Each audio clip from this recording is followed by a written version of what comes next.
uryamisha abana kare umwandikira sheri I miss you ndimfuza ko tuganira apana kumwandikira ngo hi we need to talk yo nshuti yanjye that one ntabwo ikora.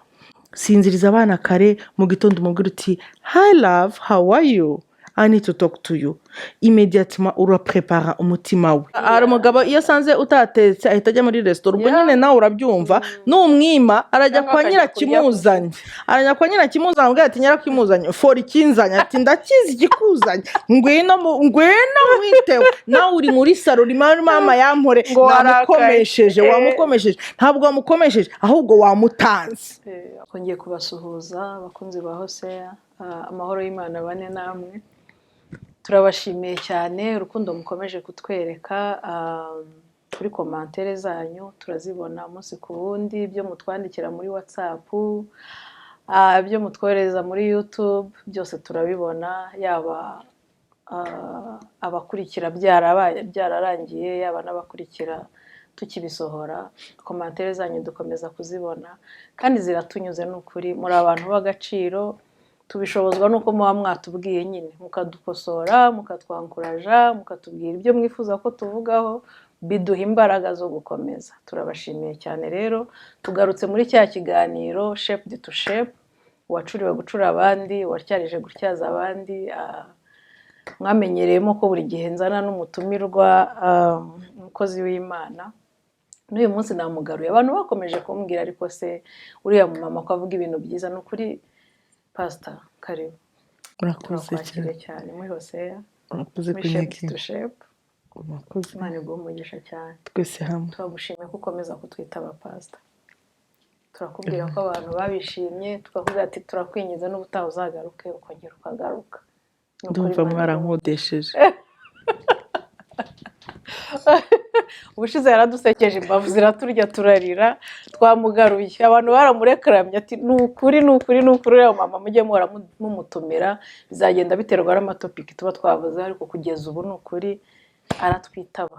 Imana ibiguhera umugisha mama suko ufite umwanya uhagije schedule yawe ndayizi zikuru mama ukora cyane wita kuri famille cyane ufite abantu benshi mu muryango ukora akazi gasanzwe amasaha menshi cyane ufite ministry yo kwitaho afite ministry by the way kuba bibonye bwa mbere kuba dukurikiye bwa mbere Shine and Rise Rise and Shine ministry kuri Facebook mwamubona yitwaho Pastor Deborah Uwase Ngezayo sibyo bivuze neza uzagugoringe muri no kugugoringa harya azakire muri Facebook uzasacinge muri Facebook uzamubona n'umama ugira inyigisho nziza cyane ari shaped biteye ubwoba n'ukuri mama Imana igumugisha ntabwo hari n'icyo wibagiwe utashizeho community no muri community ngaho ibaze kandi nabwo ushinzwemo ibintu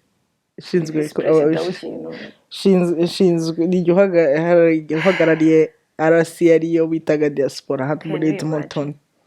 Ibyo bintu bishobora ute byose kubivanga mama dushobozwa byose na Kristo duha imbaraga kandi akanahora na fresher sinzi ukuntu abigenza ahora asa neza igihe cyose mubonye abayaka abe mu gitondo saa sita nimugoroba ahora yaka ahora asa neza mbese sinzi ukuntu bishoboka urana iyi cyuma gihora gityaye kiba gishaye nta ngese kigira so rero natwe kubera ko kiba kiri mu kazi kandi uhora ushepinga ahantu hose nkuzo gushepinga mu biriyo mu byunamo mu minsi mikuru mu by'Imana hose ubushepinga ufite role runaka sinzi ukuntu ujye ubigenza n'Uwiteka n'Imana ibigushoboza. Imana nayemereye ko njya kwiga School of Leadership and Ministry nabw'Imana barambajije question ngo ni kweri ko ushaka kwiga muri iri shuri ndavuga nti I want to be trained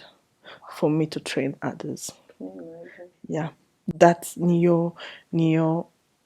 niyo yari wish yanjye yari dream yanjye gutyaza abandi kwiga kugira ngo nigishe abandi buriya uhagaze uhagurutsa abandi wakwicara ukicaza abandi abuze ukuntu bigenza ariko duhaye Imana icyubahiro yabikuremanye ikanabiguha ikabigutoza none nawe uyu munsi ukaba wumva wifuza kubiha abandi, utubera icyitegererezo. Ngewe ku giti cyanjye mbere icyitegererezo, Imana narakwitegereje na mbere yo kutangira kuza kudusura muri Shape to Shape, nagiye nkwitegereza ahantu henshi twagiye duhurira, kuyu mama bigenza gute, kuki duhurira ahantu hose kandi asa neza kandi akomeye kandi avuga Imana kandi ashikabe, aho mva no muri communauté bagutoye mu barescape urimo, hari ahantu hose uri, uyu mama bigenza gute. Ni ukuri n'ubuntu bw'Imana. Umunsi rero twanagutumiye ari Families Day. Happy Families Day by the way. Twakwambuye umuryango wawe turakuzana tukicaza muri Hosea, uratwemerera, ntabwo tubifata for granted. Thank you. Turabirekonesa, byose ndabishimira, mbona gushimira umutware wanjye. Umutware wanjye yumva umuhamagaro wanjye. Yego. Yeah. Aramfasha, aranshigikira mu murimo, aransengera, arangira inama. Iyo abona ko ari ahantu bitariho biragenda neza, araza akavuga ati turashaka kuguha impano mama, turashaka guha uru rurabo. Ni ukuri tubana turazakema ziraguha nka reconnaissance y'ibintu dukorera. Kugutumira ukitaba biratunezeza, urugubwe neza, tugira ikiganiro cyiza, kandi Imana igumugisha cyane, kandi turagusengera Imana ijye ikomeze gushoboza cyane. Tumva nakora ikiganiro meze gutya. Nizabe rwose ushaka zicara ushaka depoza ahantu cyangwa Clement zigufashe, ariko azimfashe. Hosea iragushimira nuko. Merci beaucoup. Maze iyi shokora rero buriya hari ikintu uko nari maze iminsi ndondagabanya ibiro, ariko nta kibazo ndabyangiza ndacitinga. Nta kajuste gatoya twashatse gukora kugira ngo ni ukuri tujye tuvuga abantu neza bakiriho. Hari igihe abantu bavuga abantu batagihari, ariko ni ukuri ngewe narakwitegereje ku giti cyanjye, none nejejwe no kuba wicaye muri Shape to Shape. Uko bivuze muri introduction yawe, wabaye shaped kugira ngo nawe uzashapinga abandi, uri umulideri mwiza uzi kuyobora abandi. So Imana igumugisha. Imana ihabwa icyubahiro. Buriya hari umunsi nzaza nkaba temanyaje. Amen. Tuzayakira kabisa. Temanyaje yawe turayishimira. Buriya hari igihe Imana ikunyuza mu bintu ukagira ngo Imana irimo kuguhana, ahubwo iragutegura, iragutoza kugira ngo uzatoza abandi. Yego. Rero mbonera kubwira umumama, ushobora kuba uranyura mu bintu bikunanije, ushobora kuba uranyura mu rugo rugoye, abana bakunaniye, wenda aho washatse ntabwo bimeze neza. Ndagira ngo nkugire inama, komera ushikame. Ibi urabona muri iyi minsi, reka bikubere imfashanyigisho kuzafasha undi. Imana ibamugisha.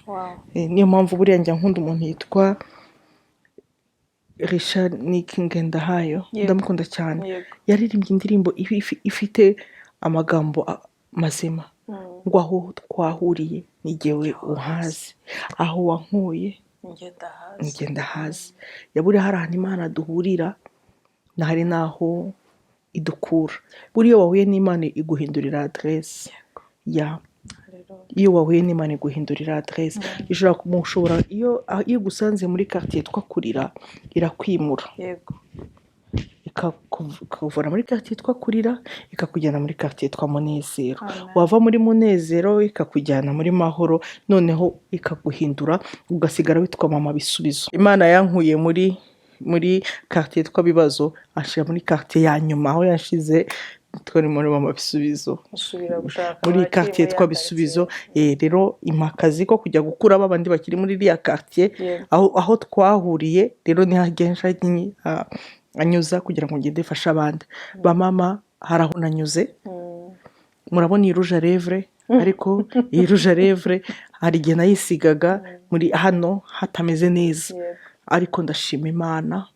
Iyo aho Imana twahuriye irabanza irancura, irabanza irashepinga, igira ibyo ikuraho irangije. Buri Imana mbere ko idushiramo ibyayo irabanza ikakuvidura, ikabanza igakora isuku, ikaklininga neza kugira ngo ushiremo ibyayo, kugira ngo iyo haba harimo bya bindi byacu bya kera, ibya kera bibyiga iby'Imana. Sasa irabanza ikavidura, yarangiza ikabona gushiramo ibyayo. Hari ikintu uvuze ukomojeho cya famille, belle famille, ukuntu mwitana, ukuntu bagukunda, ukuntu bagushyigikira bakwankuraje, byo nabyo bishobora gutera umuntu imbaraga pastor. yego Bishobora gutera umuntu imbaraga akarushaho kuba umugore mwiza, akarushaho gukorera Imana yumva yivuye inyuma, akarushaho kujya gushaka abo bantu nyine basigaye inyuma, akabazana abo bantu bakiri muri ya karitsiye y'ibibazo, akabazana nabo akifuza ko nibyo uri gukora exactement. Abantu benshi ntabwo bagira ubwo buntu pastor. Uyu munsi tugiye kuganira ku ngo nanone. Cya kiganiro cyafashije abantu benshi cyane, cyafashije abantu benshi cyane, batwandikiye ibintu bitandukanye, ari abo byanze, ari abo bikiri kwanga n'uyu munsi bari gushaka igisubizo ariko kitaraboneka, ari ababirimo neza ariko bifuza ko byaba beta. Ushize nabivuzeho, urugo ntabwo bijya biba enough, duhora twiga, ni ka karima duhora twongeramo ubushobozi ko dushoboye kugira ngo atange umusaruro mwiza. Abantu bari babyishimiye ariko baravuga ati mukomeze mutubwire n'iki twakora. Twe twazanye ibintu byo kugaya abantu, turavuga vraiment hakasekeje abantu cyane. Ntabwo nakigana, ndi muri kamera reka rifate. Ariko ubu Clement asigaye agera imbere atitika. Ariko yavuze ati kuba uri umunyamwuka ntabwo bikubuza kuba romantike kamona. Ariko wabivuze ubica hejuru. Twabivuze turimo tunasoza ikiganiro daye. Hari ukuntu abantu bagatinze aho kantu. Urongera uvugamo kandi kantu bavuga ngo ubutaha muzambwire nzabaha inzaratsi za Gikristo, ukavugamo ukuntu ibirungo nzaraze ibirungo bishobora gutuma urugo ruryoha, ibirungo bishobora gutuma urugo ruba rwiza. Nukura ibyo bintu abantu barabyishyuje. Niyo mpamvu tugarutse mu kiganiro cya Kapozi, nibugira ngo nta zindi sije tugira, turazifite nyinshi cyane ariko tugarutse ku birungo twazana mu ngo, si tuko ari family day uyu munsi. Ntabwo twakwirengagiza ko ubu hari abantu wenda bapanze kujya mu misozi, hari abantu bapanze ngo tuzajya muri restaurant za family, hari umugabo wahaye umugore amafaranga amubwira tusohokana abana bakumva ntibimureba. Hari amareyalite turayazi, hari amareyalite atandukanye, hari n'abumva bitabareba bakigumira mu rugo gusa n'uwo munsi ntibumve ko wabayeho, ariko turi mu gihugu cy'ubusereburaso, natwe turi adapta tukawusereburasije tuko dufite imiryango kubayifite. Imana ishimwe, Imana ihabwe icyubahiro. Ariko ndashaka ko tugaruka ku birungo pastor, ibintu twakongera muri couple, nubwo yabihagaze neza, nubwo yabicumbagira, nubwo yabigeze ku musozo. Aba bantu batatu tubaganiriza, izi couple 3 tuziganiriza. Yigeze ku musozo pe yumva byarangiye nta gisubizo gihari, hari yihagaze bisa nkaho urabona inyama watetse bashyiramo ibitunguru bibiri, mama barimo baranyumva, ugakubitamo sauce tomate, that's it. Itandukanye n'inyama wafashe ukarara uzirunze, ukaziraza muri firigo zipfundikiye na aluminium, washyizemo ka black pepper, washyizemo ka magi, ka ayi, si byo gaseye neza, kagira utya n'utundi turungo twa paprika, n'akamutarde n'utundi tuntu, ukaziraza ijoro 24 heures ukazaziteka. Iyo sauce itandukanye completely n'inyama wavanye muri boucherie ukaza ugakubita mu isafuriya, ugakaranga zamara kugira yanyu ukubitamo udutunguru, n'uzoshyiramo sauce tomate utanga isosi. Ibyo bintu yatandukanye. Noneho impamvu ndivuga ngo hari n'abandi basa nk'abameze neza rwose, umugabo yigomwe yatanze ayo mafaranga menshi, hereza umugabo ngo tusohokane abana ujye kuryaha, si yakoze igikorwa cyiza nawe, ariko nawe agiyemo byaba akarusho. Hari n'izindi zihagaze neza ziteganya kuzakora ibintu runaka ariko nazo zishobora kuvanamo akantu. So abo bantu bose ko ari batatu turifuza uyu munsi kubaganiriza, umva turi bishobore. dushobozwa na Kristo duha imbaraga. Uvuze akantu keza, uravuze ngo inyama gwira umutetsi ushaka kugira ngo ugire isosi nziza urazimarina, warangiza kuzimarina ugashyiramo ibyo bintu byose ugapfundikira. Buriya rero ikintu spicinga urugo neza nk'uko wabimarine kwa kumarina waruvuze, buriya amasengesho amarina neza. Urabona iyo tugura inyama hari igihe tubanza kuzoza nka hano, tukazirunga tukazoza, ugashyiramo ka vinegre kugira ngo cya odeur kivemo. Rero no mu gusenga nuko bimera mama, gusenga guspicinga urugo kugahindura odeur yo mu nzu. especially gusengana gusenga mukanasengana. ariko rero iyo uri umugore uzi ubwenge, reka mvuge ku mumama mugenzi wanjye.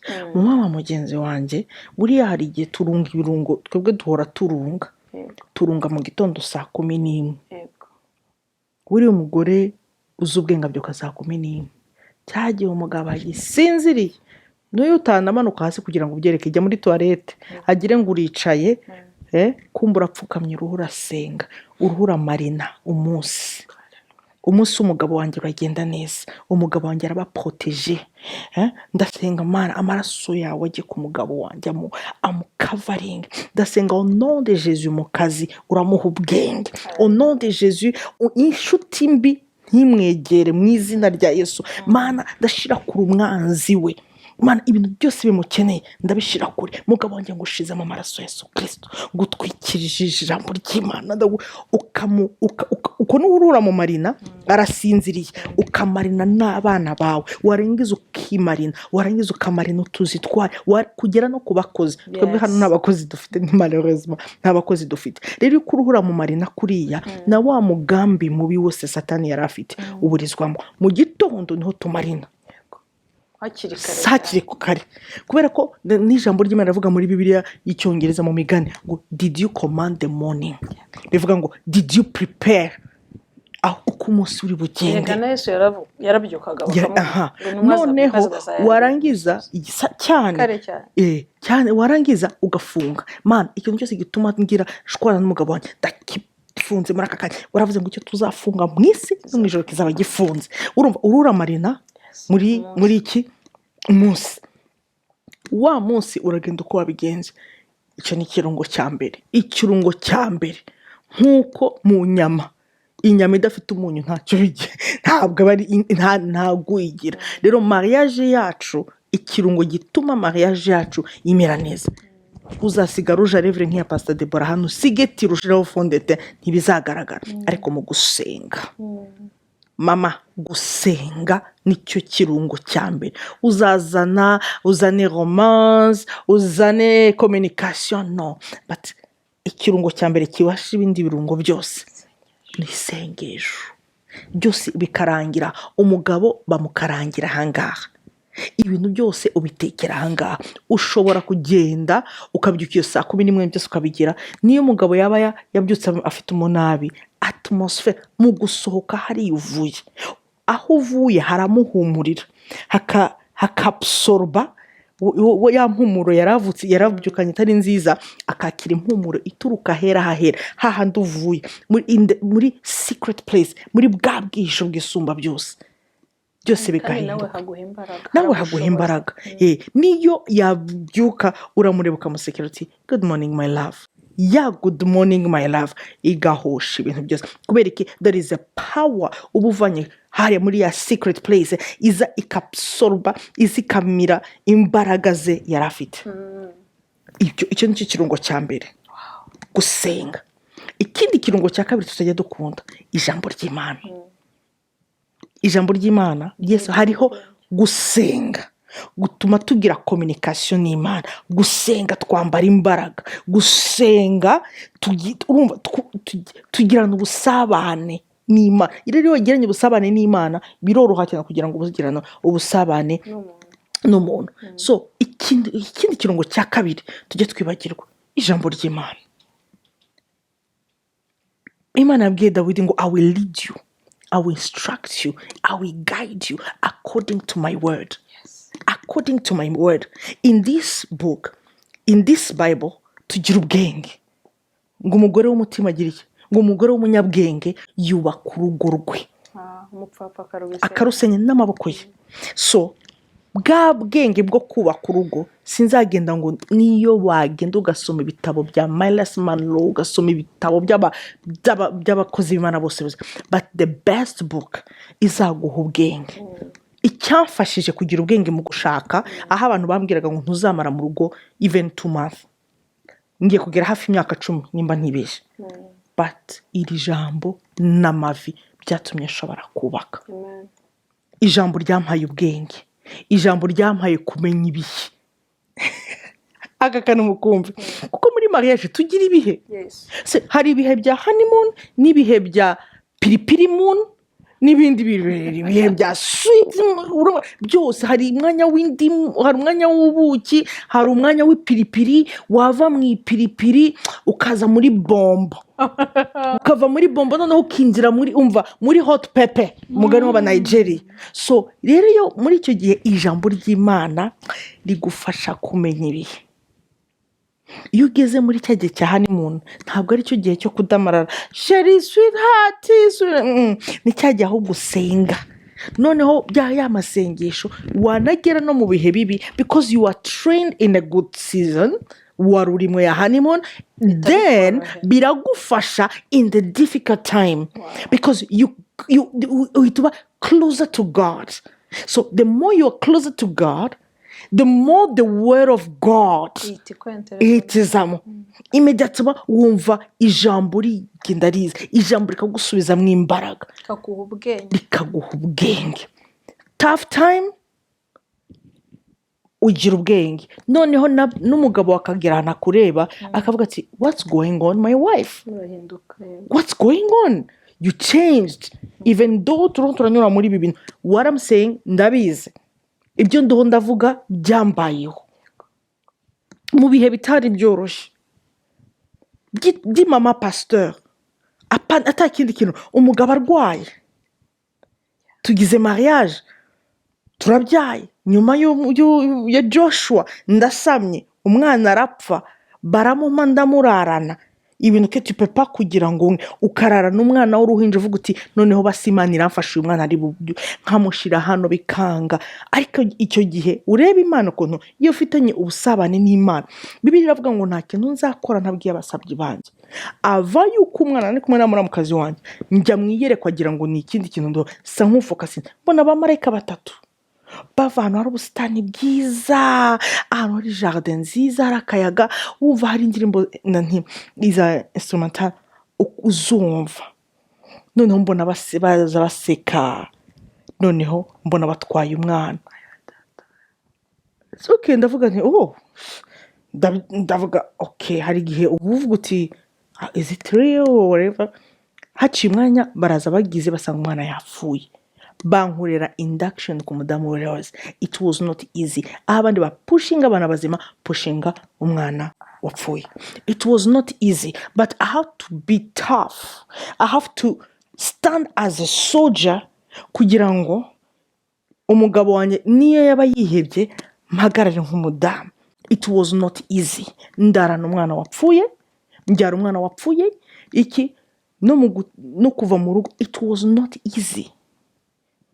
Ukabona umuntu akambwira ati yo wasegeye mwana wa mwana Imana yampaye, ndifuza kuzaza muri baby dedication, ndashaka ko ari uzafata umwana. I had to stand firm, nkuko ijambo ry'Imana yavuga ngo stand still knowing that I am your God. It was not easy. Narahagaze because ijambo ry'Imana ryampaye ubwenge bwo kumenya ngo muri situation ndatukisha Imana cyangwa izina ry'Imana rishirwe hejuru. Ibyo birangiye umugabo wanjye ararwara, agira ikibazo cy'umutima, umutima utera buhoro, ari hagati yo gupfa no gukira. Let me tell you something, that's the time nagize ubwenge bwo gukorera Imana kurusha. Hari mu gihe cya covid ngakora ibiganiro, umugabo wanjye ameze nabi, aryamye, umutima yarabyimbye, amaguru yarananutse, n'investisa mu murimo w'Imana. Nkabwira umugabo wanjye ntuzapfa uzarama, Imana senga n'Imana nzima. It was not easy. Impamvu mbivuga sinzi ibibazo uruhuranyuramo, ariko stand still knowing God, that God is your God. Nkuko Imana yabwiye Yosuwa ngo do not be discouraged. Meditate day and night ijambo ry'Imana. Nawe ikintu cyamfashije guhagarara umugabo arwaye ameze nabi, ntibyampagarikishije gukora ministry, ntibyampagarikishije kubwiriza. Narabwirizaga nkamakinga ashobora ko nimba ngiye kubwiriza senze nkavuga ngo Mana musize mu biganza byawe, parce que ngiye gukora umurimo wawe, kuko tuyo turahita tuvuga nzakorera Imana mu bihe byiza no mu bihe bibi. Rero iri jambo riguha ubwenge. Bivaho umugabo wanjye ararwaye, bigezaho papa arapfa. singiye kumuhamba, singiye kugira ikintu mwaraje kundeba. Nasabye Imana ndavuga ngo man, even in this situation uracyari Imana yanjye. Hari ahantu bari barampamagaye kubwiriza, barampamagara ngo kuri Mother's Day ntabwo uzaza kubwiriza, turabizi wagize ikibazo. Ndababwira ngo no, nabwiye Imana ko he's still my God, ndacyakomeza gukora. Mwene data, mu byo uruhu uranyuramo, don't see the mountain but see the one who is behind that mountain. Nturebe ikibazo, ahubwo urebe nyiri uri inyuma y'ibyo ngibyo, ubasha gufata ibyo bibazo akabasha kuba yabihindura. It was not easy kuba muri iki gihugu imyaka 13 nta mpapuro, nkakorera Imana, nkavugira Imana, ngasenga Imana, nkavuga nkitwara, kuko ijambo ry'Imana rirambwira ngo we are the head not the tail. Nkitwara nk'umuntu ufite nationality y'ibonye imyaka 30 kubera iki iri jambo. Aho du spending a time niho hatwimpoweringa plus ibindi byose. Imana igumugisha. Kuri ibyo ngibyo bijyanye nuko izo ni inzaratsi za mbere zigize ibirungo bibiri bya mbere. Akandi kantu narumaritse abantu bavuze mu gusenga cyane, uvuga no mu ijambo, ariko buriya kapo isengana gusabana imbabazi birayorohera cyane. Kuko ntimushobora kuryaryana mugiye gufatana ibiganza ngo mugiye gusenga nijoro, wenda mugiye kuryama cyangwa amasaha yo gusenga arageze, mubize ko mwarakaranyije, ntabwo gakunda negacamo. Byanga bikunze hari uko umwe abanza akihana akunda tubabarire kare sinabyitwayemo neza, n'undi ati nanjye, bakabona guhuza umutima, otherwise ntabwo baba bahuje umutima. Gusengana nabyo ni aho naho nzi ko ndi bukomeze, nari mbaje kwishura icya mbere. Buriya nditangaho urugero, aho wirirwa n'uwo uriwe hari value biguha. Ijambo ry'Imana riratubwira ngo ntibukarinde bwira ukirakaye. Twebwe kubera ko njye n'umugabo wanjye hari principe twihaye, turasenga iyo tugiye kuryama, yaba yakoze akampamagara tugasenga. Rero iyo habaye akantu ko kuba atari aho tutumvikanye, arambwira, kandi ubwo niyo tutaba turagiwinga turi muri bene nicyo cyiza cyo gusengana hamwe. Umva hani nanjye ngo bebe, urumva naho harimo ntazemo kuvuga ngo wagicucu we no, kubera ko bya bindi navugaga. Noneho twagera mu gihe cyo gusenga, araza akambwira ati ifoke twihana, turabanza tukihana tugasabana imbabazi, noneho tukabona gusenga. Birafasha. Forgiveness and forgiveness it destroys ingo. Kutababarira ukabika inzika, akagukorera ikintu ugaceceka, akagukorera ikintu ugaceceka, uzi ngo reka nceceke, reka mwihorera, ukarenzaho. Ukurenzaho ni kugenda bibyimba, ni nko kwibikaho mine kubera guturikana. Icyiza cyo gusenga hamwe no gusoma ijambo ry'Imana, habamwo no kumenya amahame ijambo ry'Imana riduha. Na Yesu yaravuze ati utubabarire nkuko natwe tubiri muri rya sengesho, tubabarira abaducumuyeho. Ntabwo tubabarira because tugomba kubabarira, it's for my good. Nintababarira n'ibyo nzakora byose nta n'umunezero uzagira. Ninde uzaba ari ikibazo? Yewe, kubera kutababarira niwe byica.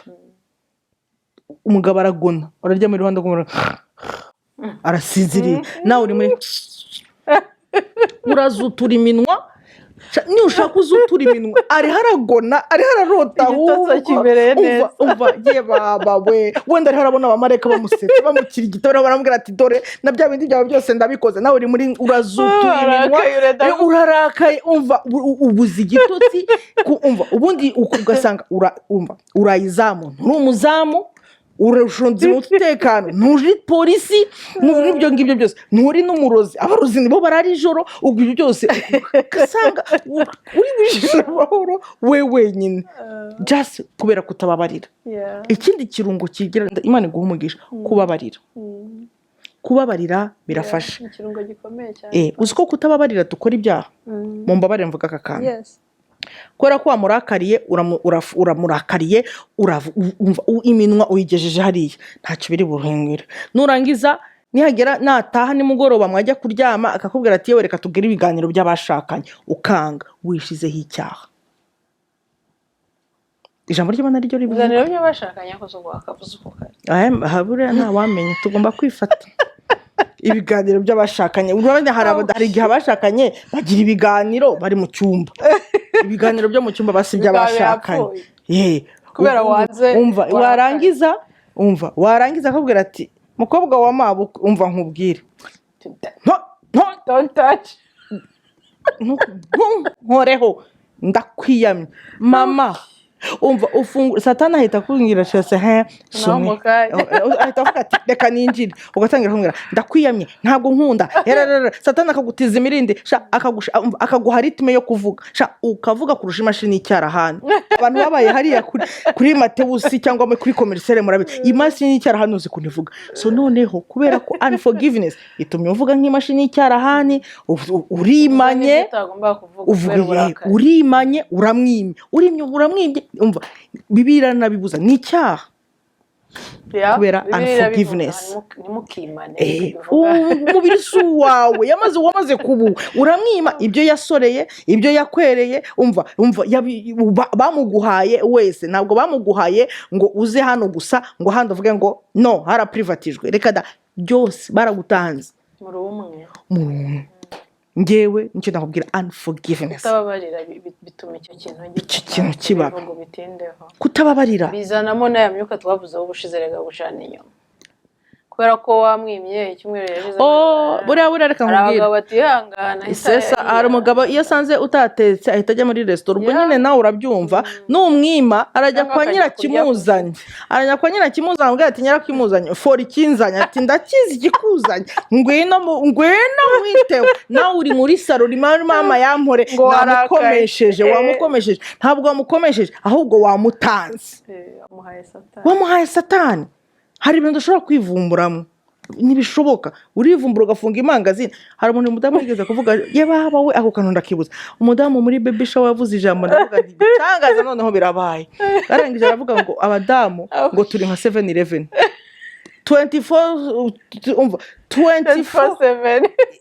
7-Eleven bifunguye natwe nuko urivumbura ugafunga imangazini 7-Eleven ntibashobora kuyifunga none ihora ifunguye. So ushobora kuvuga ngo ariko sinshaka kubikora narakaye. Mama nutirema the joy of the Lord is your strength. So mama nagenda hanze uzavuga umugabo yaguciye inyuma wamwohereje kandi ndi muhamagara umuryango azavuga ati nta musabye yanze. So njya kwisura nyirakimuzanya fora ikinzanye ubwo nyine aranyarurira ndataha. Ninde uza bakoze amakosa nibyo mwajambo navugaga ngo umudamu w'ubwenge yubaka urugo rwe. Créer opportunité nimba uvumva byakunaniye kumubabarira uryamisha abana kare umwandikira sheri I miss you ndimfuza ko tuganira apana kumwandikira ngo hi we need to talk yo nshuti yanjye that one ntabwo ikora. Sinziriza abana kare mu gitondo umubwira uti hi love how are you I need to talk to you. Immediatement uraprepara umutima we. Naza mu rugo asange watetse inzira asa neza reka ngasubiremo.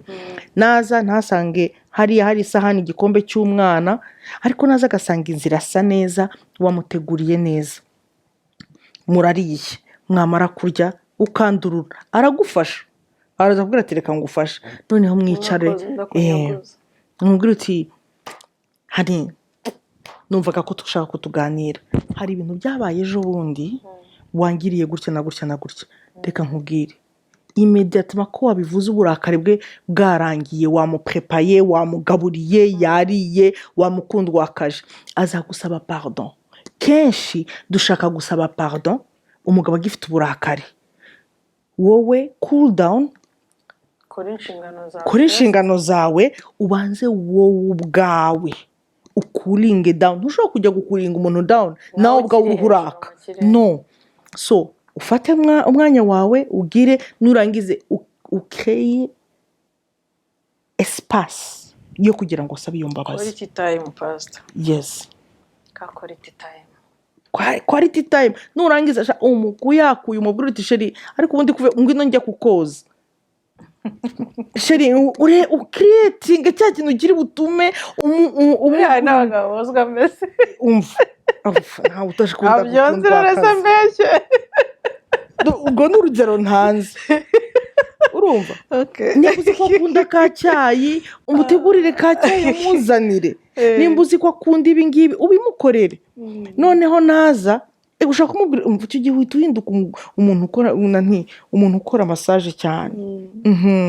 Warangiza ngo bebe uno munsi shaho nabonye amavuta yitwa gutya ya muscle oil ugashyiramo lavenda y'amavuta ya oil essential oil, ushyiremo lavenda, ushyiremo vanilla, ndagira amuhumure neza. Ariko kuri uramukora massage vuga uti man mutegure mukanya ngiye kuzana na Esther ajya na Steri ajya kugira ngo asabe. Hari uko yabanje guteka, twebwe turashaka ko duhabwa tutabanje kugira iki gutegura inzira. Pastor anavuga mu gihe gikwiriye, ako kantu reka tugashyiremo. Aho niho naringiye. Abantu bavuga mu gihe kidakwiriye. Uvuze Esther ndabyibuka. Uzi ko uriya mugabo yamaje se n'amahoro, ati n'amahoro. Aragenda arateka neza kandi yashaka kumurengera. Uriya mugabo ninde Hamani yagomba kumumurengera. Yarabizi aramubwira tuzanazane n'igisonga cyawe muzazane.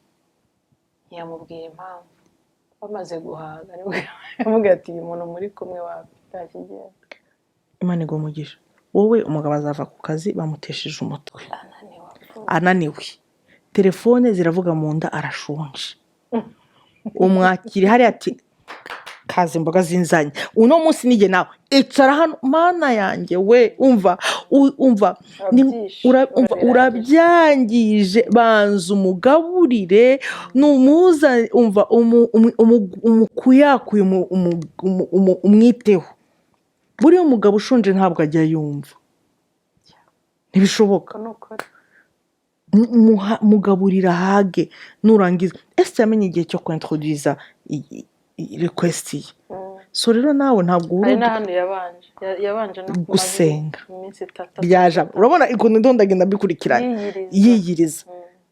Urumva uburyo yagiye afite confidence, yamaze kwiriza ajya guteka arabakira bararya baraganira ati wampamagariye ahita avuga ariko barangiye we nifitiye igihe nabonye umugabo yarakaye muzikimufasha kundi ifiriti zanjye njya nteka zimwe z'umwime apana zimwe za hano ba frozen nkazikatakata narangiza nkamukorera salade nkamutekera n'icyayi nkambwira nti bebe wangu sha icyo ndi buvuge kereka icyo dafite n'icyo atari bumwe.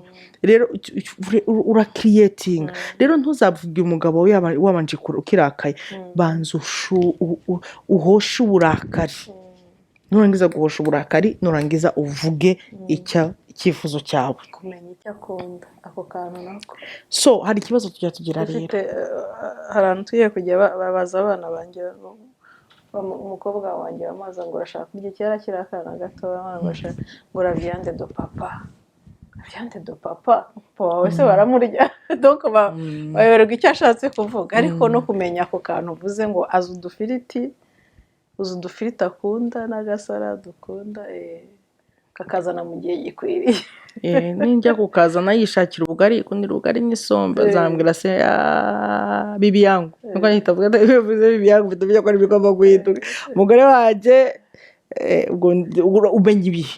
Burereka nkubwira hari ikintu tujya tugira ukabana n'umugabo ntumwige buriya ni ikosa rikomeye. Kutamenya umugabo niho hari ibintu twajyaga dukwita byombi kutamenya umugabo no kutamenya umugore, kutamenya uwo mwashakanye. Reka tubivuge niryo kosa tujya tugira.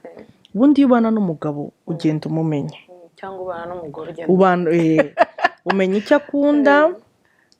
Buriya icyuzi impamvu tutamenya ntabwo tujya twumva pretendinga ngo umugabo ari harakubwira ariko tujya twumva, ariko mu biganiro niho ugenda umenya umugabo.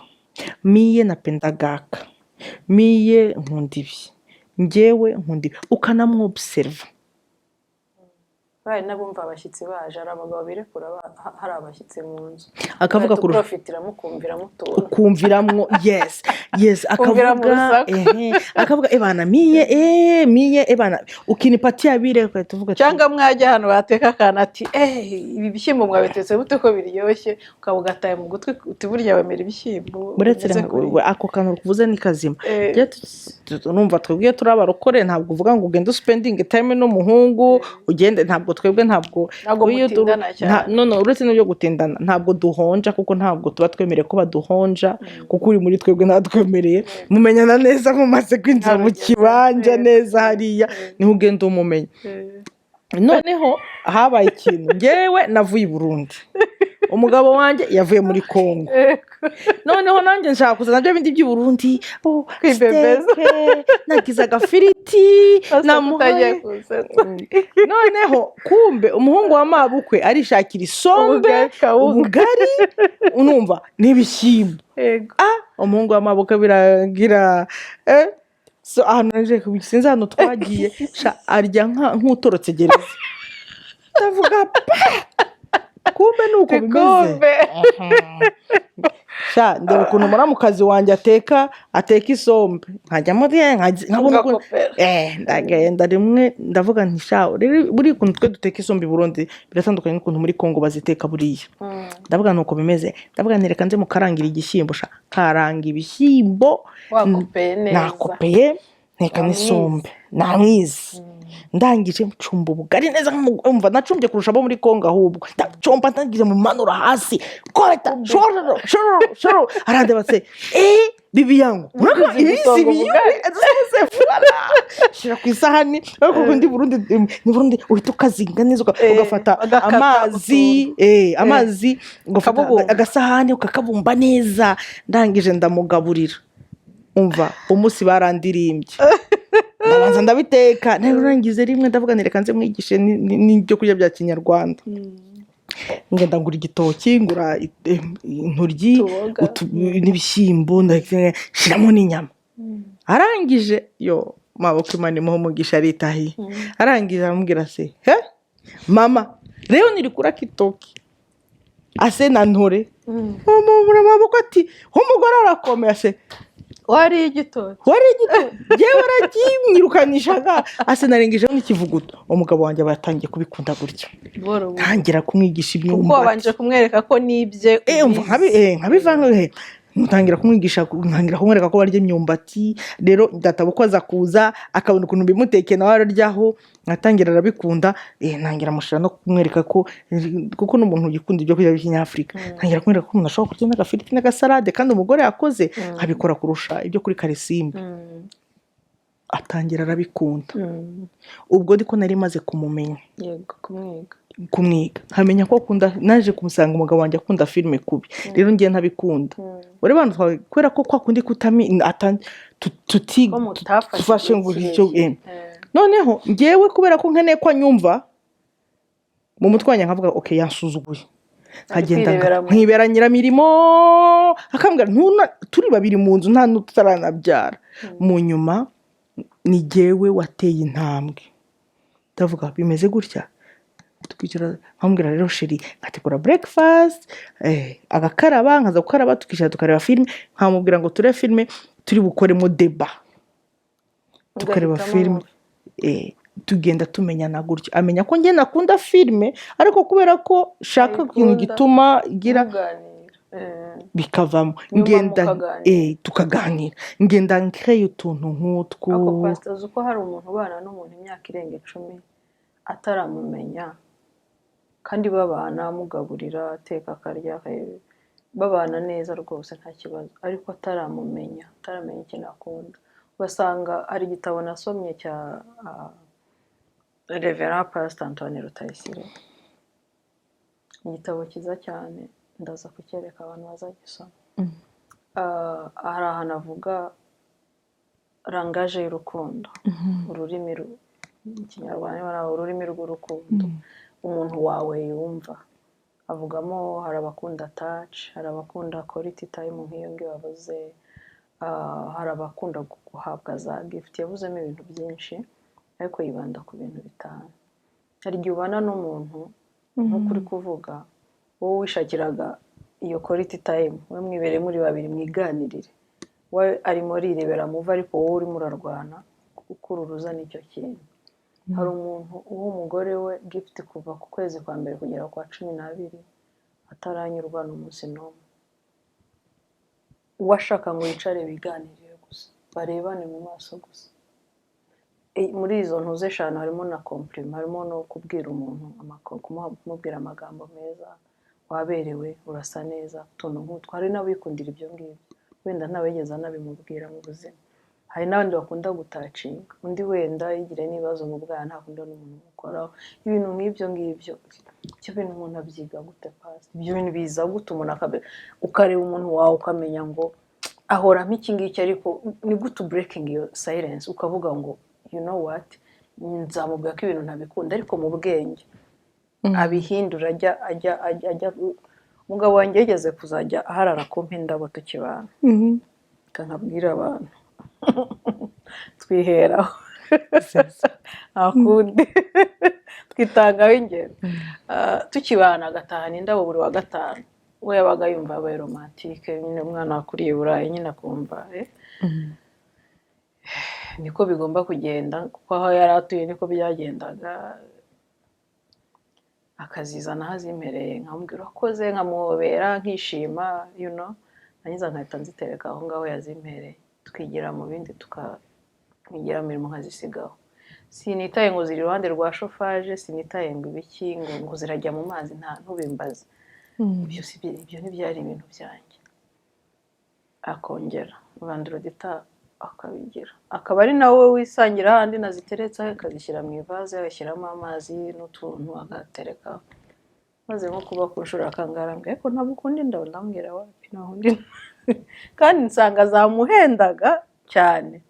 Ariko ni gute umuntu abwira umuntu ikintu ngo ntabwo nagikunze kandi wagikoranaga umutima mwiza azi ngo yakwemeje, umutima wawe yawufashe kabisa, kumbe wowe warashize umutima ntabyo ukunda ntabyo ushaka. Ni gute umuntu abivuga mu bwenge? Reka nguhe runo rugero. Ndi umuntu ukunda kwambara nzakagendana ibikanzu birebire, nzakagenda yambaye bubu, nambaye ibiki, buriya nanjye nambaye nzakagenda n'ibizima usa n'ubona. So noneho umugabo wanjye buri ahantu azabihera kugira ngo nanjye nambare nk'abandi, akagenda akangurira veste, ipantaro, akangurira ati wagiye werekana amaguru, ati ufite amaguru meza kubera ko utayerekana urayahisha, ngenda yakunda. Ntiyabimbwira, akajya abigura aricecekera.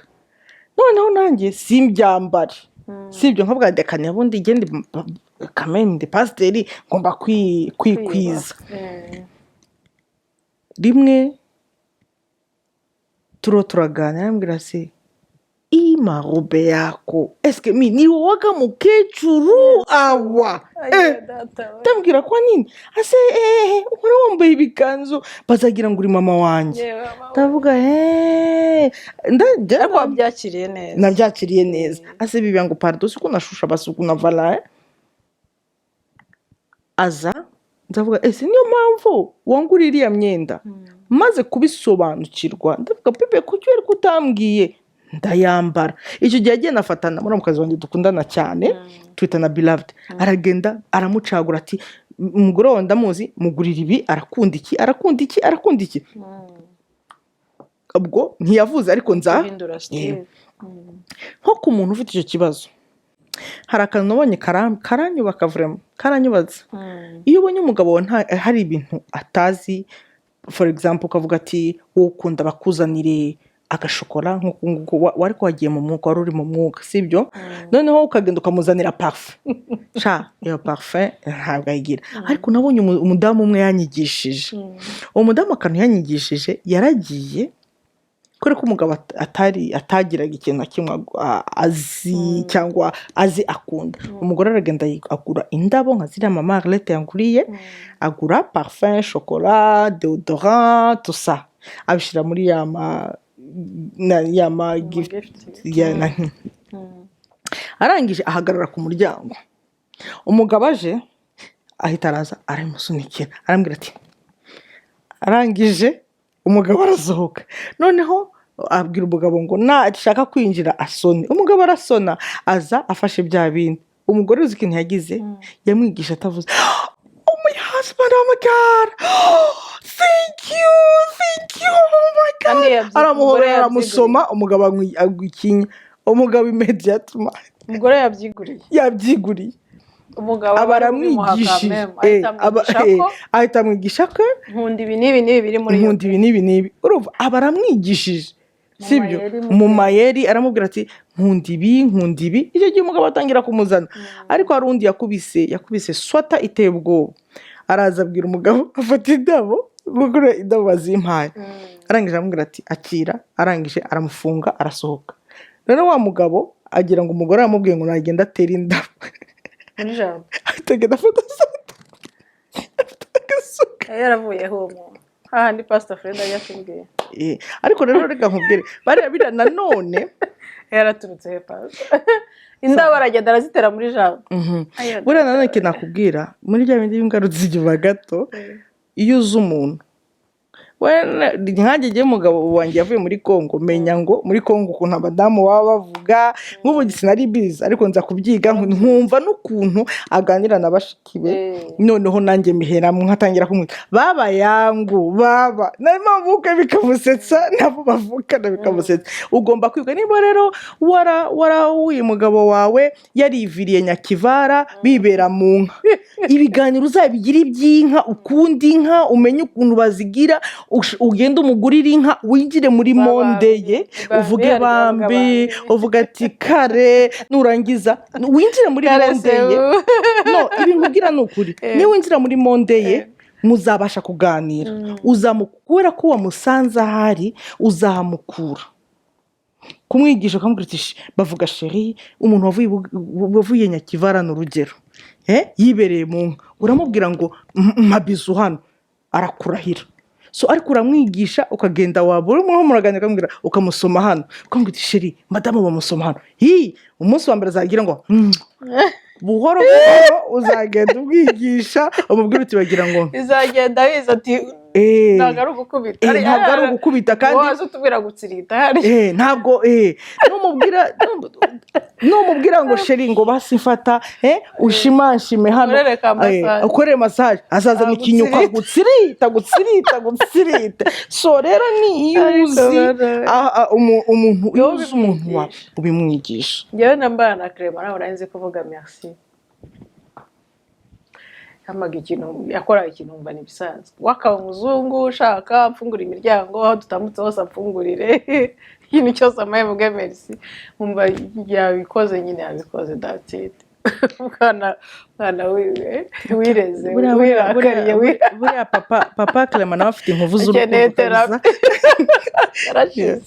so muri make ariko yamfungurira simvuge merci yakora ikintu cyose ageze aho ngaho menya byari bimaze kumurenga akayambwira yamikira aho ngo bavuga merci avuga merci ni ukuri kaje gatinze kuko numvaga nibisanzwe ariko yarakambwiye ariko akakavuga yakavuze mu kinyabupfura ngo rega bavuga merci gutyo nyine yabyoroheje numva karandiye ko anyibukije gushimira ngatekerezaho nkongera akagenda akaza bonka merci kandi uvuze merci akavuga dorien nkavuga ko ibi kabyo nzabishobora ubwo ejo nabwira merci nawe nzavuga dorien byagiye biza buhoro buhoro kubera isoni zo kwanga kwigaragambya kandi ubona mugenzi wawe yabikwibukije so ni byiza ku breaking the silence yego uvuze ako kantu bambadamu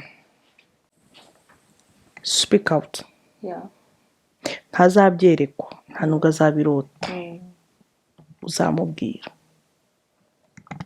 ntabwo uzaza ngo upfire mu mbabare ibintu ngiye kuvuga wenda muri ya mabanga y'abashakanye yo mu buriri ntiwakunze warangiza ngo ugaceceka warangiza ugafunga umunwa ugaceceka nayo ni iyindi suje muba mugomba kuganira mukabwizanya ukuri nicely nimba nijoro agona bikakuderanja sibyo speak out dan azakubona uvuye mu cyumba ugiye kuryamana n'abana yakubaza ngo kubera iki wagiye kuryamana uragona ese wigeze ubivuga hari ibintu duceceka akaba aribyo bidusegena uwo ntashimisha waganiriye nawe mukabunga bitari ku sheri hano iyo bimeze gutya iyo uhakoze ndafashwa nkavuga mu ndimi nkereko sibyo ariko iyo utahakoze ntangira kubona kuganiriza kapozi abana mwigireyo iyo ukoze aho ndafashwa nkavuga mu ndimi indirimbo z'amazamuka zikaza ariko nimba utabikoze gutya ugasanga uracecetse ugashiriramo mubwire kuko reka mbabwire nimba ari ibintu turi kuvuga ni amarere bisenya ingo hari abantu bari kubibamo n'ukuri yes byanamaze no gupfa rwose mu buriri batandukanye cyangwa mu mitwe yabo batandukanye kubera ko azi ko buri gihe aza gukora ibintu atumva adashaka ariko atari kuzira ikindi uriya mugabo wenda urashaka ntabwo azi ikigushimisha yes wowe voilà umubwira uti jyewe nkunda iyo tubanje kuganira ubanze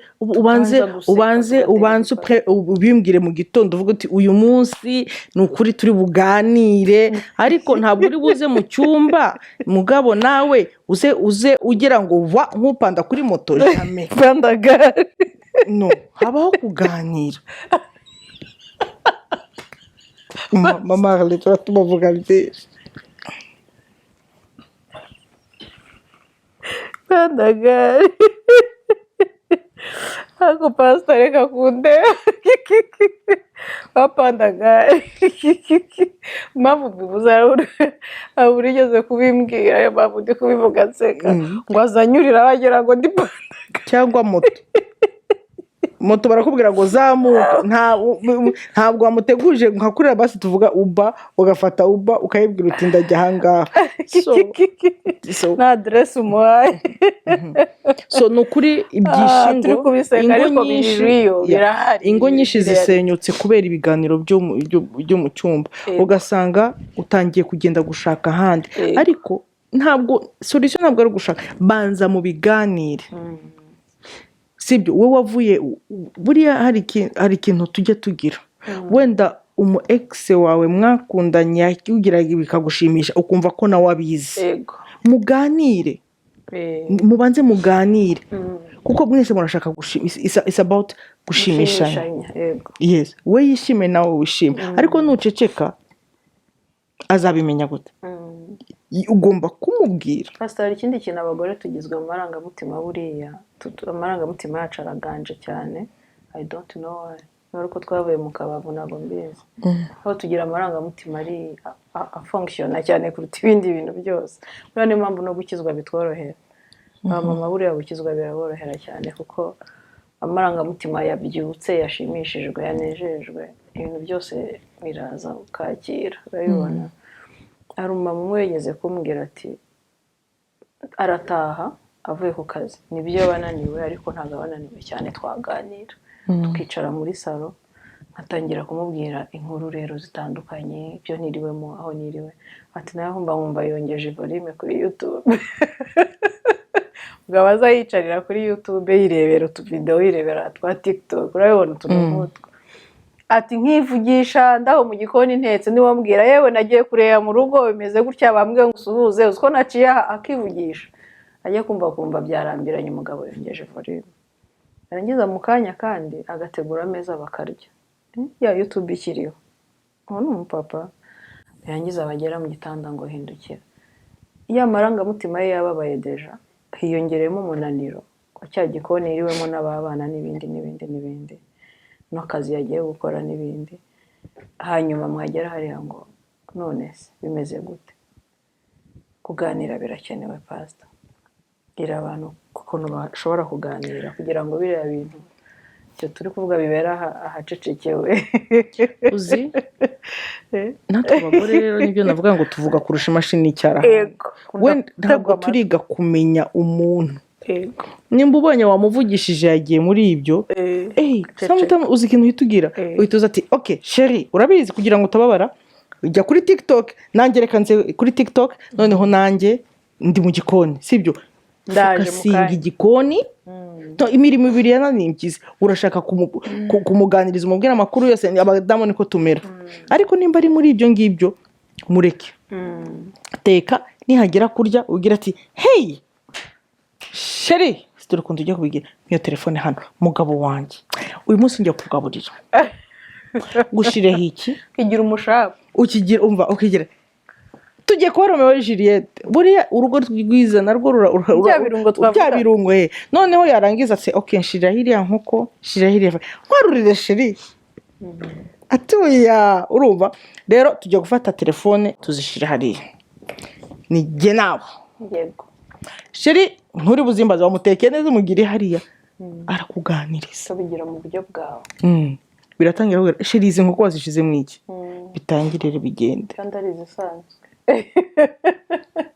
ari izisanzwe ariko urashaka ngo umuganirize uteke urashiririza yego ya so je nicyo numva nagira ni wowe uzana iyo opportunity yes communication umuntu urayicreating n'ibitagenze neza handi mu rwihisho urabivuga ya avaye ko kuryama murabanza muganire museke ngo sasa rero twumvikane mu sherami apana kongera tuwe uyu munsi ubi akubwira ati byagenze gute iyo wamugaburiye neza arakumva yes twa warangize pandagari warangize pandagari ariko uyu munsi umva tubyumvikane ati sura bigishaka mbigenze gute ahita akubwira yes mukabwizanya ukuri wow communication ni ingenzi muri communication iri mu kindi kirungo kubabarira twatangiye kubabarira twavuze gusenga tuvuga gusoma ijambo kubabarira communication quality time and communication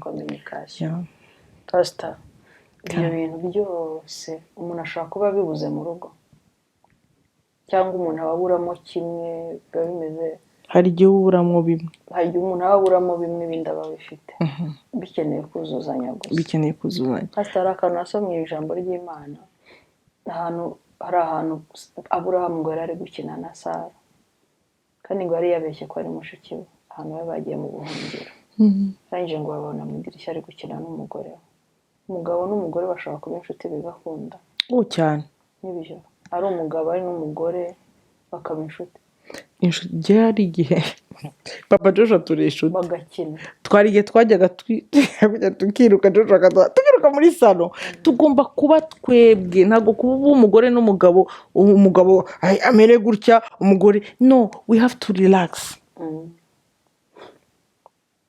jewe ntabwo ari ibyo vuga papa Joshua hari igihe twicara tukaganira ukagira ngo n'abantu nk'abantu bangaye bariho baraganira ari igihe uramukazi wagiye beloved ageze akavuga se nyina kubera iki kubera ko turaganira tukaganira hari igihe dukina nkambwira tukareba hakaba ari n'igihe takonesha rero avuga se pardon nunterura se mugore wanjye nunkurera uranyicira tukagira ukazana hakabamo utwo tuntu guterana blague hari igihe ngira gutya kubera ko ndi umuntu ukunda kwigana cyane nkamwigana hakaba ari igihe mwiganye agaturika agaseka amarira akaza mu maso rero hari igihe na Joshua bibona bikamusetsa ukabona mbese n'abaniyese bacu hari igihe babireba yes hari igihe tugira gutya nkigana famiye yanjye yo famiye babona umugabo nkigari iwacu bagaseka ibipari kandi bitwenge byabaye mu rugo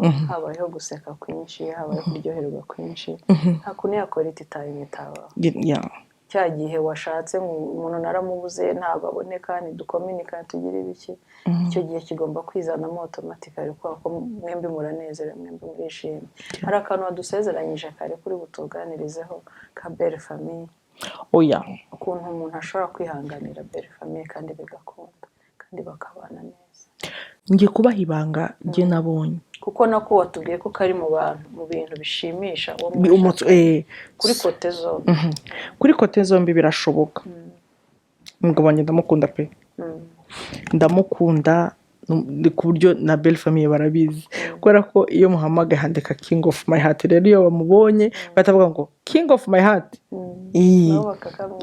bakamuhamagara ndamukunda demo mukunda byatumye nabo banyegera ariko apana kumukunda bimwe by'uburyarya n'umutima wawe wose. Ndamukunda narangiza nkamukundira n'iwabo. yego Niki cyatumye tuba close. Nkamura mu kazi wanjye turi so close cyane, uyu tubana hano meme n'abandi bose, umwe anyita Sheri, umwe wese undi akanyita mama Bisubizo, mama Joshua, tubana hano twita na Beloved. Niyo turi kumwe wagira ngo turavukana, turazina nyaranzi, naraka yarabibona, nishimye yarabibona, azi aranzi, ashobora kubona ikintu avuga ati kingiki Beloved ni iki ni cya Beloved, akaba yakigura kandi kasanga kiragiza. Nkunda musaza wabo. On top of kumukunda nabo ndabakunda. yego Ntabwo nagiye databukwe tugira mariage arambwira ati mwana wanjye ntabwo uzaba umukazana, n'ubu umukazana uzaba indyarya, injira mu bandi, aba ni bakuru bawe. wow kugira umwana mu rugo Uri umwana mu rugo, ntuzafate ndi so, ku buryo no muri telefone yanjye papa umbyara papa papa number 1, noneho databukwe akaba papa numero 2. N'ubu ugiye muri telefone yanjye niko nanditse, wow muhamagara papa nkuko ubu papa yagiye niwe ngenda tukavuga, nkamuhamagara tugaseka tukagira iki. Noneho umugabo wanjye abona ukuntu mbanye nabo bituma bimworohera, noneho turakundana. Muramu wanjye ni wa wundi tuba duseka turakundana. Muramukazi wanjye ntabwo navuga ngo turarwana, ntabyo tuzi, kugira ngo turwane dushwane ntabyo tuzi. Tubwiranye ukuri, hano bimeze gutya, hano bimeze gutya, kandi tugakomeza. Noneho umugabo wanjye abibonye, ntabwo umugabo wanjye arumva ngiye kumuregera mushiki we, no, ngo ugende mubwire ngo wabonye ibyo mushiki wawe yankoreye, no. Abona ko dukundana, abona ko bibaye famiye, barankunda bigira tubaho nk'abavandimwe, ariko ni jyewe wagize uruhare runini kubakira. Simbafate nk'abara mu kazi, mbafata nk'aho tuvukana. Nicyo kintu cyamfashije. Turitanaje, hari uri mu Bufaransa barampamagara mashiri, umva sheri wanjye, umva nanjye mfite ukuntu mwigisha nkamuhamagara Archbishop, nkamenya ngo every month mfite my auntie uri hano, mfite aba cousin brother, mfite naho nashatse. Hariho bamwe tutari kumwe aba cousin brother, ariko my auntie turi hano.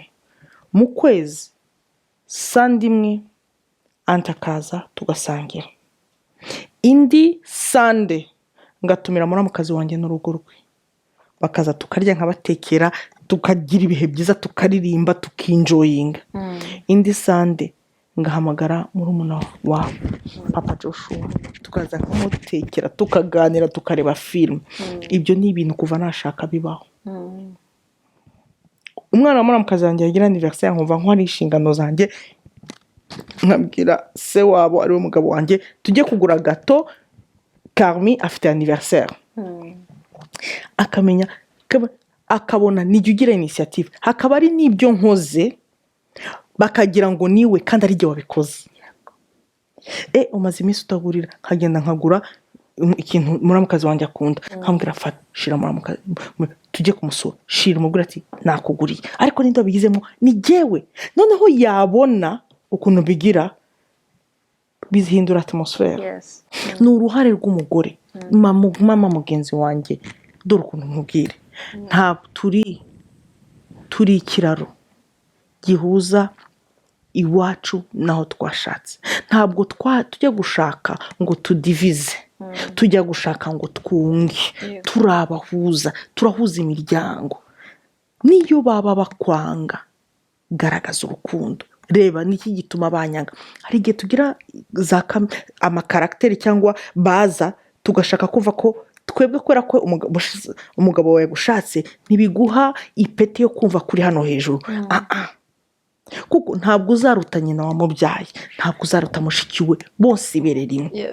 Ibyo bintu tugomba kubimenya.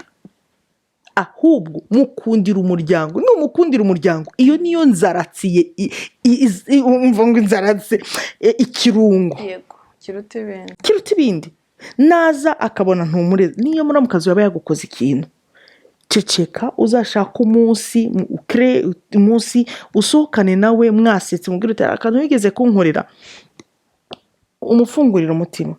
Ariko kujya kubwira musaza we urura kereya aba enemy. Umugabo azavuga ati yanga mushiki wanjye kuko nagenda kuganiriza mushiki we azamwumva plus kuko nakumva wowe. Rero nimba uzi ubwenge ba mediator, ba umuhuza bikorwa, uzi ibikorwa bya hariya, umukundira abana, ufata abana nubona akantu umushire, umva urukundo rubagarirwa n'ibikorwa. Niyo utavuga ufite amafaranga mugurira agakarte muhandikire message umubwira ati you know that I'm so blessed kuba ngufite umunsi wa anniversaire ubimenye. Niyo wamutumira mugasangira icyayi na gato, icyo gikorwa rero byaramfashije jewe, byaramfashije. Muri mukazi wanjye benshi nibo banyambika urumva. Yes, nazibana bidakumanya abahembe, ariko tumenye ukuntu tubigira kugira bitafekta abana bacu. Sometimes twanga bara mu kazi bacu tukanga ko n'abana bacu bajya kubasura. Iyo ni ikosa tujya tukora, kubera ko nkangu uri muri mu kazi wanjye n'abana banjye ntibagomba kuza kugusura. Urica abana. Quelle message mu ruho muri abana. Nta rukundo muri famille tugira. Ariko niba babona naho mwashwanye mu ruho muraseka, mu ruho muragira iki, abana bazatera ikirenge mu cyo mu ruho muragira. Ndabizi ko bitoroshe kubana naho tuba twarashatse, ariko umugore umunyabwenge aba ahuza imiryango. Ahubwo umva bazane, umva uhora creating ikintu gituma bahura, uzabona bizagenda neza. Ndababwira ngiye cyabifashije kugeza tusenga hamwe. Ari muri ministeri nyoboye, araza akabwiriza. Iyo ngiye bantumiye kubwiriza kure niho ntwara, tukajyana tukagumana mu hoteli iminsi 3 tukabondinga tukaganira. Nimba hari aho hari akantu yabonye katagenze neza nanjye byose bikarangirira aho ngaho. Basa n'icyo wabwira urugo rwawe rugeze ahantu ku musozo muri aka kanya n'inama babagira babireke birangire cyangwa ntibabireke. Iyo bagerageza iyo wabonye ko inyama watetse wibagiwe gushiramo umunyu, wibagiwe wenda ntiwashizemwo ka paprika, wenda ntiwashizemwo hari ibirungo bya beef cyangwa iriya bouillon ya beef, ariko uba wabanje kuguta kugira umenye ko itameze neza. No mu rugo nuko nimba ubona ukabona bitameze neza, hari igihe akubwira ati je twese naragerageje ikintu cyose bishoboka. Icyo gihe rero uvuze ngo wareseye uko ushoboye kose, banka wa mugore w'umushonebukazi, shiraho igicaniro, nurangiza urwo rwawe n'ibyawe byose ubishire ku cyo gicaniro, nurangiza wicara tuzovuge uti all is well. That's it. Nicyo wabwira umugabo utagisohoka umugore fast ugakwiriye deliverance, ariko ragapa mugabo reka nkubwire amafaranga zitwara ariko ngewe umugore we ntakeneye amafaranga, akeneye wowe, kuko ntiyarongoye amafaranga yawe si yamurongoye, ni wowe wamurongoye. So kera ukimutereta waramusohokanaga, waramujyanaga. Bibiliya iravuga ngo ibuka aho waguye nawe reba aho waguye, reba aho byapfiriye. Ese nukutamusohokana nimba ubona ko aguteye isoni, sibyo? Mu cultivating umubwira uti bebe umaze iminsi ufite repuse zigeze ahangaha, mujyane muri salon bamudefrize, cyangwa uranuka icyunzwe, ubivuze neza, uranuka igikwapa, ugenda ugure deodorant, umubwira uti yes, ugenda ugure deodorant, ugenda ugura amavuta ahumura neza. Nimba hari wumva adahumeka neza, ugenda umuzanira ibihumura neza. Nurangiza umubwira nawe creating umubwira uti ngo nanjye kukoza. Umuhoze ugure isabune ihumura neza umwoze. Noneho nurangiza wenda ari surchargé kubera gusigarana abana, ndavuga nk'abahana arasigara afite abana, umwe afite imyaka 4, undi afite 5, undi afite 2. uwo mudamu ari deborde parce que byamurenze. So wowe urajya mu kazi ukagaruka ukaza ukarya warangiza ukagenda ukaryama, ariko we arara ijoro w'imyaka 2, mu gitondo arabyuka ategura abangaba bajya muri garde, ugasanga ni ikibazo. Ariko ni wowe as the head of the family, as you are the king of the house, you are the priest of the house. Nkuko Yesu yakunze itorero araryeza, urumva araryitangira. What are you doing? Love is all about sacrifice. Love covers. Don't kugenda ngo ubwire nyoko buko ngo uriya mugore wanjye uzi ko asigaye anuka. Excuse me, you are exposing. Uri expose umugore wawe, n'umwexposa birapfa. Mama we akabimubwira, noneho birakubitana na stress afite ni n'umunaniro. Ikintu ari bukore ni iki? Aravuga ati kama mbaye n'ubundi byarangise bireke. Ariko nimba uri umugabo ukunda umugore wawe, take that love. Aranuka n'uwawe, ugenda umwoze, umusige deodorant, umujyane muri salon bamumakiye, uzareba igikara cyane amugurira utuvuta, ariko ntazamugurire mukoroge nawe zamukoroga twiza, ariko tutari two kwitukuza n'itukuza. Hano tugira amahirwe iyo uri igikara ufite amavuta, iyo ufite brown, urumva ugenda ubimugurire. Hari umugabo bagira mariage n'umugore ngo yahoraga afite agakupu kare keza, agahora yambaye akajipo kagera hano iki asa neza. Amaze kugira mariage rero arireka urako kundi noneho umugabo atangira gutereta secrétaire we. Ariko noneho atangiye kumutereta aramubwira ati je umugore wanjye nta gifite kupu kare nkuko yari ameze mbere, umugore wanjye ntabwo bimeze gutya. Ikintu yakoze ni iki? Umukobwa yaramwumvise, noneho arangije araza kubwira umugabo ati uno munsi mbabara sindi bukore mu gitondo naza gukorera ku mugore. Umugabo ati ndabande kuri office nta kibazo. Umukobwa aragenda abwira umugore watumva ntunzi, ariko ndashe hano kugusova. Umugabo wawe arakwinomera ibi n'ibi, none ngwino nkwereke. Nyakoze wa mukobwa yaramujyanye amujyana muri salon, coupe kare, shiraho maquillage.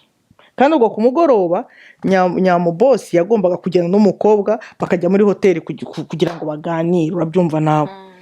Wa mukobwa aragenda aramuhinduye. Umugabo atashye asanga umugore yambaye akajipo kageze hano, agashati, yakoze inzara, yakase imishatsi, bamudefrije. Araje abonye umugabo avuye ku kazi, umugore aramuzamutegurira ibyo kurya.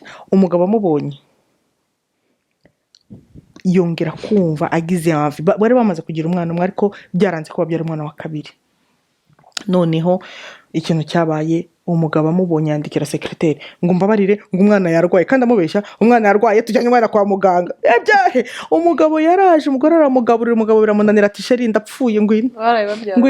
Uwo munsi ndibirinjiye umukobwa wamufashije gutya. Rero hari abazimu batavanwamwo no kuvuga niki, bisaba ibikorwa. Urukundo love is a sacrifice. Love urumva, love is action not words. Imana ibaho umugisha. Reka tubahe devoir babazanye iki kibazo iri joro, ngiye bazacyumbira bazakibazanye. Nazabaza undi ngo se bipfira he, n'undi amubaze ngo se bipfira he. Tubahe iyo devoir, tubahe iyo challenge. Umugabo wicara abaza umugore we ngo se bipfira he, umugore abaza umugabo ngo se bipfira he. Babibazanye, hanyuma bemerera Imana iyobora urugo rwabo. Ikindi kintu ababwira muri munsi turiho turiziza umunsi turi muri weekend ya family day, umugore mugenzi wanjye, create something. Nimba ufite muri frigo hari umugati, ko ufite margarine na confiture, ko ufite amagi, ejo mu gitondo teka ayo magi, usiga umugati, mwe n'icyayi, mwicarane. It's all about family. Ntabyo kuzana ngo uyu munsi ndagomba gukoropa ku rusengero. Yesu ugomba gukoropa ku rusengero. Reba umundi muntu ari bubikore. Asigaye abantu. Please. Tugomba kumenya priorities of life. Nimba wari ufite ejo ite ku mugabo n'abana kugira ngo Dimanche azakwemerere mujye gusenga. Uzi ko hari ibikorwa bituma twebwe abagore dukora bigatuma abagabo batadukurikira gusenga. Ako nako tuzakavuga one day. Nzi ko nzabizira ariko nzababwiza ukuri nindangiza nitahire njye kwiryamira iruhande rwa sheri ankuyankuye mvuge nturakoze rata mugabo wanjye wowe uranyumva. Seriously speaking, ejo nimba uzi ko nta hantu ufite uriye kugira ngo uvuge ngo ugiye mu kiri, fata umugabo niyo basite umubyinde muri Timotoni ariko twibaze ngo nimba udafite amafaranga yo muri Kora ujya muri Timotoni mufate hari breakfast murye, nimurangiza mujye mu rugo ubwira abana tugiye gukora isuku, habe mukore team. Njye na papa turakora hano, abana mujye gukora muri chambre zanyu. Aho ngaho muzaganira, muzaganira. Dimanche numubwira ngo tujye gusenga ntazanga. Please take care of your family. Imana mbere yo kwikubaza ibyitorero zabanze kubaze uriya muryango wawe. The first ministry, it's home. Bari Imana yaguhaye utayoboye urugo rwawe, ugira umugabo wawe, wite ku mugabo we n'abana. Niyo bazaguha ministry ifite abantu 1000 bazagenda kuko you don't value family. Imana ibaha umugisha. Turasoje. Imana ibaha umugisha. Abwirwa benshi akumva beneyo. Twagerageje gukora mu mpande zose, twarebye hirya no hino, ntabwo twabimarayo. Ibintu by'urugo ni byinshi cyane. Pastor turagushimiye. Turagushimiye cyane ku mwanya wawe. Twakubwiye ngo ntituzigera tuguhanga, kandi turabigusabye imbere ya kamera igihe cyose tuzaguhamagara muri hose uzitabe. Twizere ko hari imitima yubakitse, twizere ko hari abantu bagiye kongeramo akarungo, twizere ko hari abantu bari bubazanye icyo kibazo bagahanya iyo challenge bipfira he. Bashake bandike liste ndende, batangire kimwe cyangwa nuko umutima wabaye convicted. Turagushimiye cyane. Amen. Nanjye mbere ko dusoza nagira ngo mbashimire nshishijwe bugufi, indabo mwampaye no murangije mushiraho shokora. Iyi niyo my favorite chocolate, urabona uzi ko ba mu mwuka. So nagira ngo mbashimire mweretswe, nagira ngo mbashimire ukuntu mwanyizeye. Hari abadamu benshi hano baryajwe muri Edmonton n'abagabo, ariko mukanyizera. Imana ibaho umugisha. Uri muri Imana ibaho umugisha. Mbonera kubwira ijambo rimwe kuba umumama. Nimba ufite ibintu uranyuramo ukavuga ati nabwiye pasteur aramvuga, mumbabare kuvuga gutya, nabwiye mama presidente ku rusengero aramvuga, wibyihererana. This time tugomba kumenya abantu turabura abantu kuko babuze ubaganiriza. We are here for you. You are not alone. Mama Arlette ushireho nimero yanyu. Niyo wanashaka ugashiraho yanjye ngo haye uburenganzira. Wibyihererana. Ejo bundi hari umudamu yarwaye, arahari, agira ikibazo cyo mu mutwe kuko yabuze umuntu abwira. Birambabaza, ngira agahinda. Undi baramumbwira, ndamuhamagara, arambwira ati ndeka ninywere kuko yabuze umuntu aganiriza.